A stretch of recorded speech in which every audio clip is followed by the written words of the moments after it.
Bonjour mes chers élèves, on va commencer notre partie concernant l'analyse financière de l'entreprise. On sait très bien que l'entreprise ne vit pas bien sûr en autarcie, il vit dans un environnement où il y a plusieurs partenaires avec lesquels elle doit bien sûr échanger et fournir des informations. Ces partenaires bien sûr ont besoin des informations concernant l'entreprise pour apprécier sa performance financière, sa solvabilité, sa flexibilité, pour mesurer les risques appartenant à ces informations, bien sûr. L'analyse financière consiste pour l'entreprise à transformer les données et les informations comptables fournies par les états de synthèse, à savoir le bilan, le CPC, la balance, etc. Ces données comptables doivent être bien sûr à la suite transformées à des données financières pour donner une image réelle sur l'entreprise.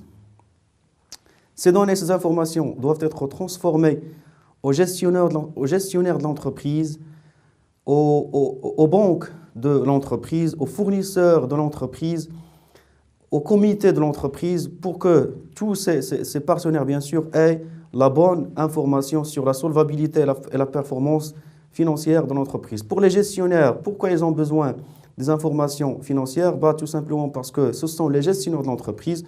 Ils doivent savoir, bien sûr, est-ce que l'entreprise marche dans le bon sens? Est-ce qu'il toujours prend les mesures financières appropriées pour son devenir et son futur, bien sûr? Pour les créanciers de l'entreprise, savoir les fournisseurs, ils ont besoin d'apprécier la performance financière de l'entreprise pour décider de lui accorder ou non les délais de règlement. Pour les banques, bien sûr, ils doivent avoir, bien sûr, une appréciation financière sur l'entreprise pour que ces banques, bien sûr, décident ou non de lui accorder aussi des prêts ou bien sûr des emprunts et des crédits.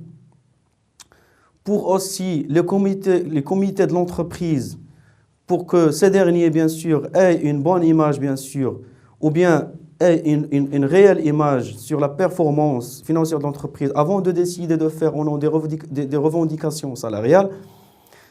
Tous ceux, bien sûr, ont besoin de la performance et de la solvabilité financière de l'entreprise. C'est pour que l'entreprise est amenée à, bien sûr, avoir une image et une analyse sur sa performance financière.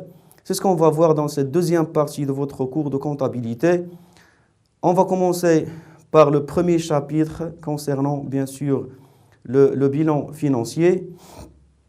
On doit savoir juste que pour que l'entreprise entame et démarre, bien sûr, une certaine analyse financière correcte, elle doit, bien sûr, passer par 4 étapes essentielles, à savoir, premièrement, la collecte des informations sur l'entreprise elle-même, sur ses concurrents, ainsi que sur son secteur d'activité.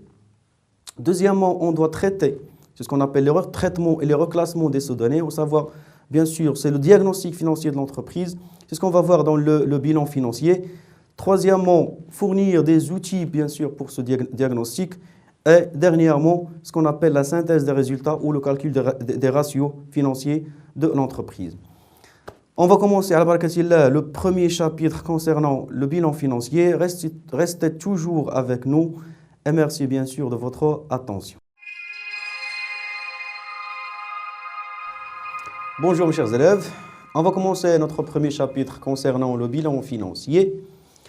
Alors, qu'est-ce qu'on veut dire par le bilan financier? Le bilan financier est un état, bien sûr, qui permet à l'entreprise de visualiser l'ensemble des emplois et des ressources de cette entreprise.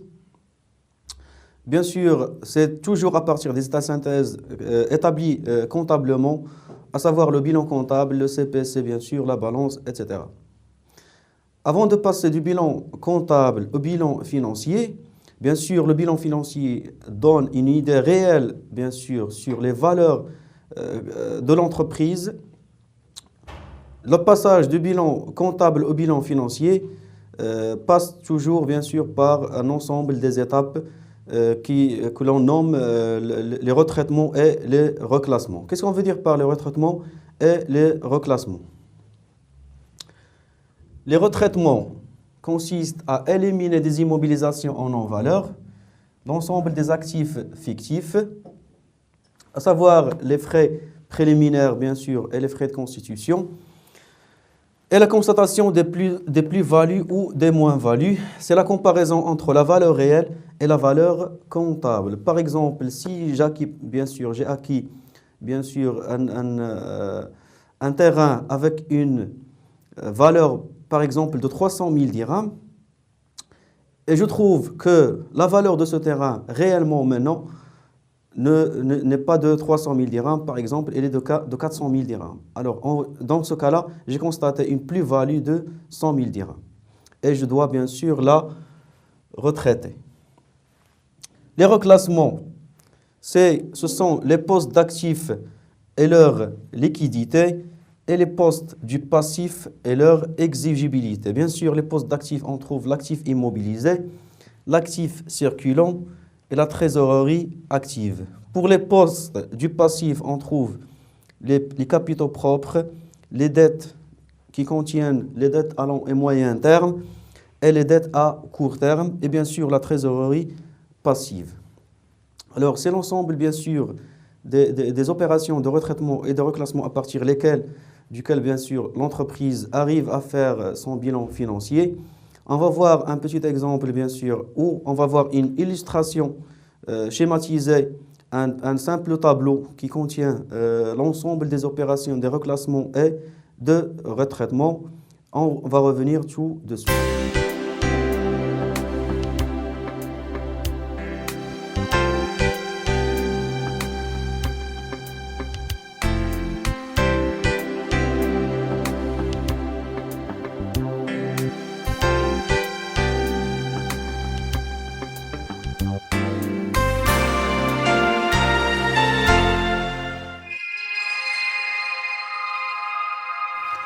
Après avoir effectué les reclassements et les retraitements nécessaires à l'exploitation financière du bilan financier, on va voir c'est quoi le bilan financier condensé. Alors, le bilan financier condensé, bien sûr, il comporte aussi l'actif et le passif. Dans l'actif, on trouve les éléments, leur montant financier et leur pourcentage dans les totaux financiers.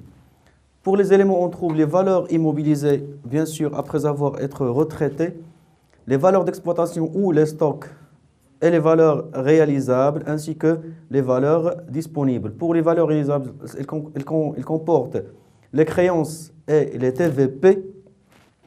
Pourquoi le dire bien sûr réalisables? Parce qu'elles ne sont pas encore encaissables en entreprise et ne sont pas encore disponibles, contrairement aux valeurs disponibles qui constituent bien sûr la trésorerie.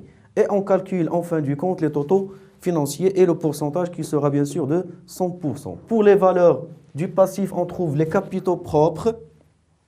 L'ensemble des capitaux contient le résultat, la réserve et le capital de l'entreprise, les dettes à long terme et les dettes à court terme. Pour les dettes à long terme, bien sûr, elles contiennent les emprunts de l'entreprise auprès d'établissements de crédit. Pour les dettes à court terme, ce sont les dettes auprès des fournisseurs. Bien sûr, les totaux financiers et le pourcentage qui doit être bien sûr à 100%. Bien sûr, tout cela, on va le voir bien sûr détaillé et bien illustré dans les exercices et les exemples.